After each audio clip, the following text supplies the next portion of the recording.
Today I'm going to be talking about a study that we did here at Oxford High School that pertained to reading strategies and their impact on the reading portion of the ACT test.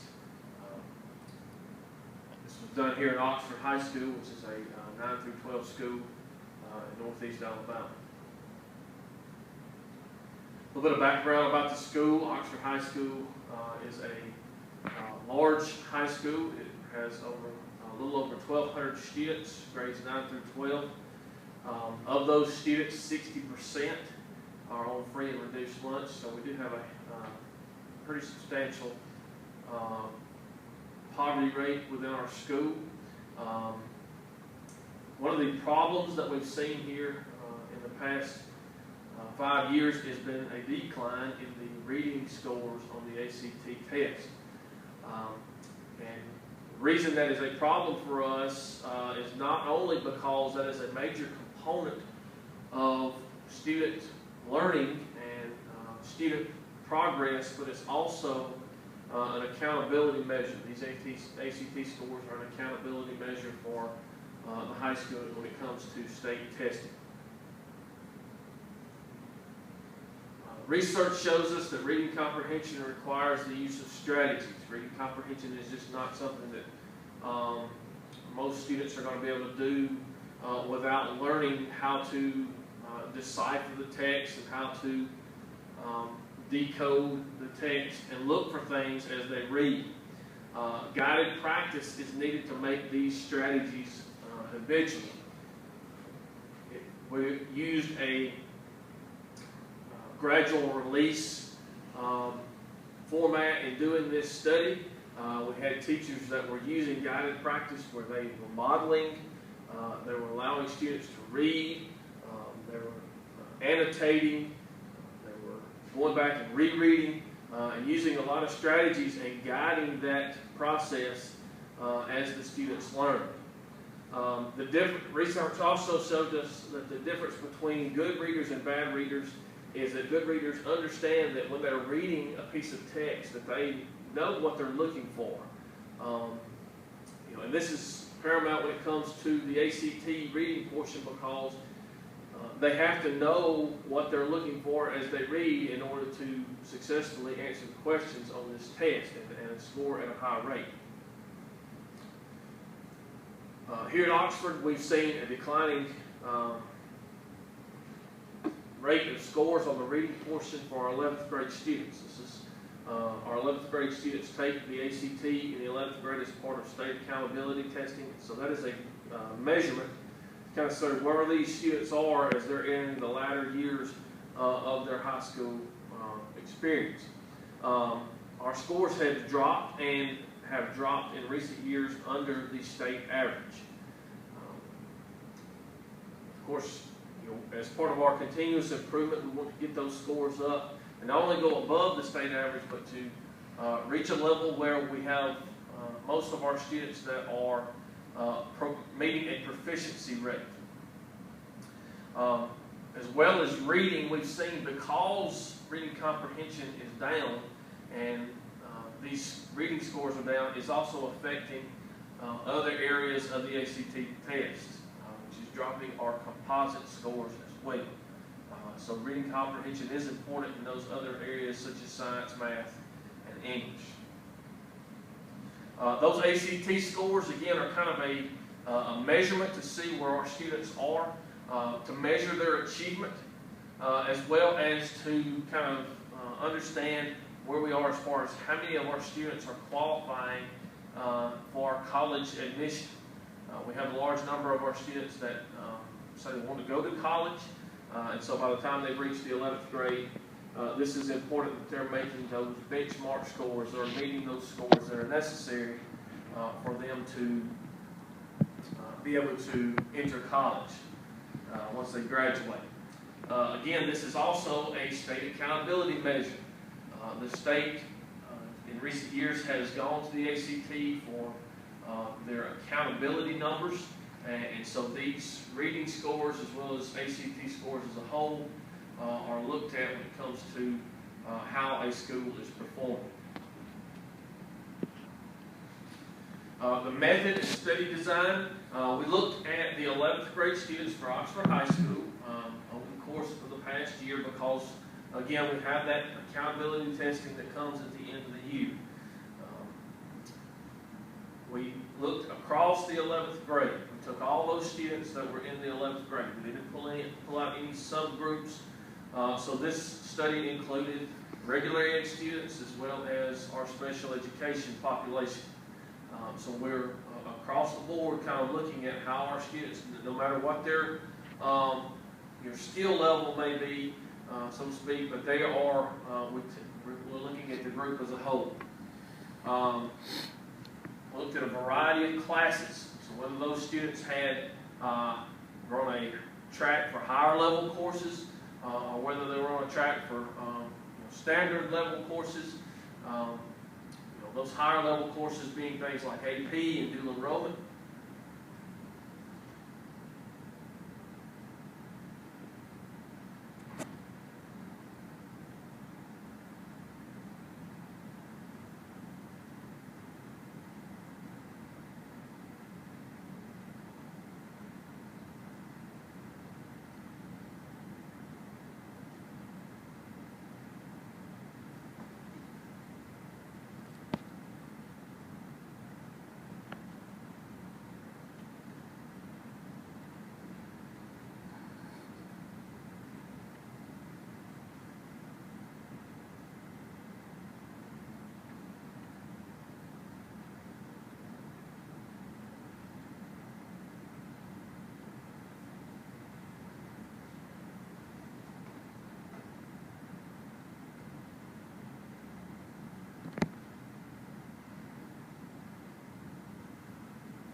Again, so whether those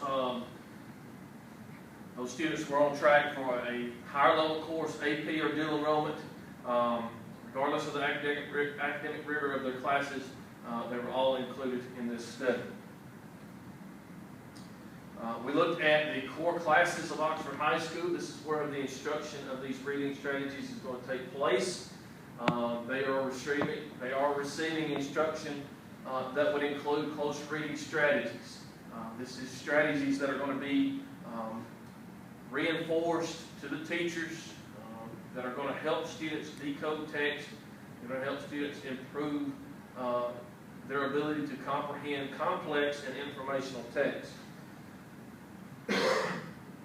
Again, this is going to be measured ultimately by the ACT scores that are going to be part of our testing in the spring of this year.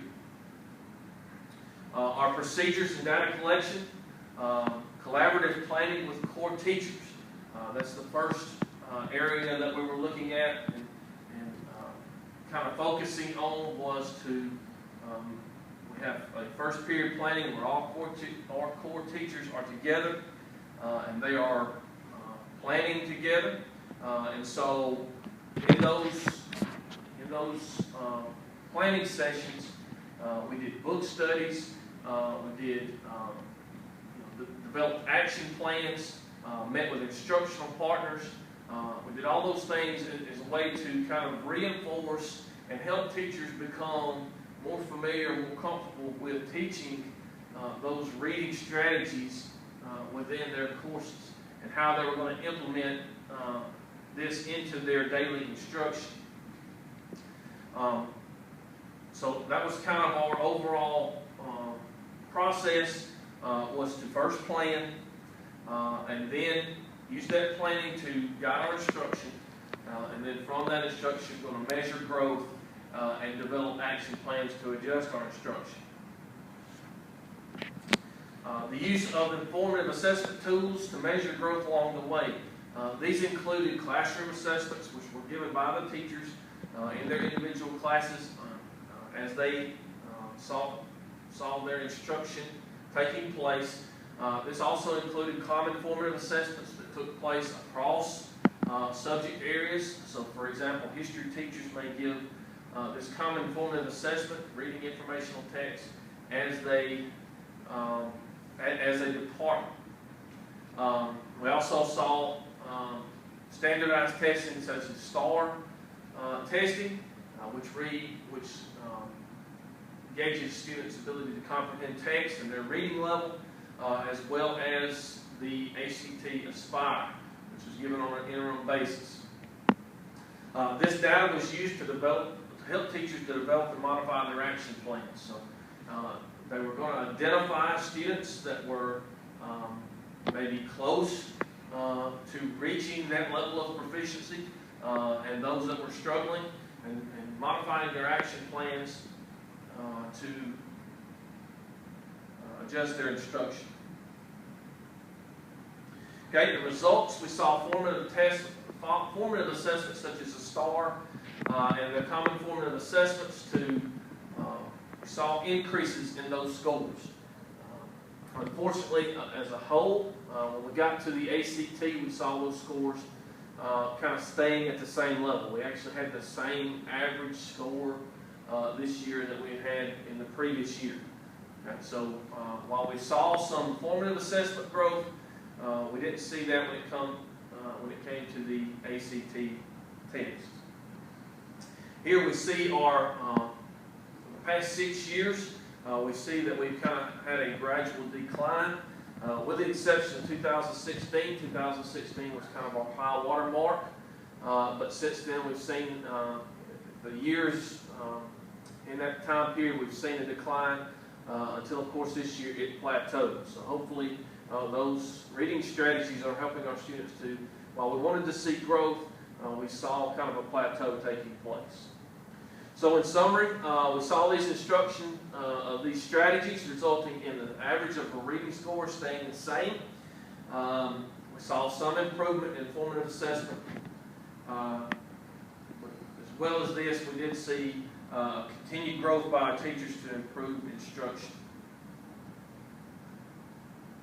The Alabama Instructional Leadership Standards that were mastered during this project were the instructional capacity. We're growing as a school, trying to continuously improve, not only with our students, but with our teachers as well, to improve the instructional capacity of our school. Also with our instruction, promoting instruction and modifying that instruction to promote the growth of all of our students in their learning. The second project that we're looking at is diversity project. This dealt with diversity issues in education. At Oxford High School, a couple of those issues that we're looking at is engaging low-income and minority students. We have a changing population. Within this changing population, we've seen in the last 10 to 15 years our level of low-income and minority students grow. So we want to address the issues that might affect those students. This changing population, we've seen, again, we've seen a growing level of free and reduced lunch on our student body. So we want to address that. What kind of needs do our poverty-stricken students have? We also want to encourage change within our faculty, kind of taking a different viewpoint, not just approaching their instruction the same way they always have, kind of understanding these needs and helping create opportunities for these students so that they have opportunities to grow and to kind of achieve and create a brighter future for themselves. So it's kind of an overview of how we are approaching this plan.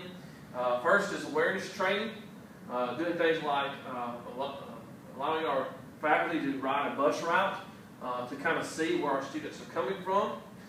We increased intervention. We have intervention time for our students built into the schedule. We're increasing that for our low-income and minority students.